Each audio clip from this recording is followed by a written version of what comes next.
So guys, প্রথমে যদি আমরা এখানে বক্সের দিকে দেখি তাহলে দেখতেই পাচ্ছেন বক্সটি কিন্তু সেম এর যে আগের মডেলগুলো ছিল অর্থাৎ M10 অথবা M11 প্রায় সিমিলার বক্স এখানে করা হয়েছে, তেমন কোনো চেঞ্জ আপনারা বক্সে পাবেন না।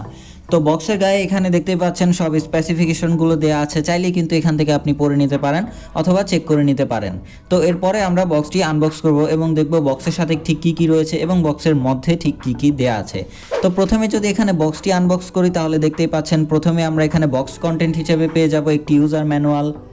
এবং তার সাথে একটি টাইপ বি চার্জিং কেবল, যেটি দ্বারা আপনি এই যে বক্স বা কেসটি রয়েছে সেটিতে চার্জ করতে পারেন, এবং তার সাথে এক্সট্রা 2 জোড়া রাবার টিপস বা এয়ার টিপস যাই বলেন, যেগুলো আপনারা ছোটো বড় কানে অ্যাডজাস্ট করে ইউজ করতে পারেন। তো এরপরে যদি এখানে বক্সের দিকে দেখি তাহলে দেখতেই পাচ্ছেন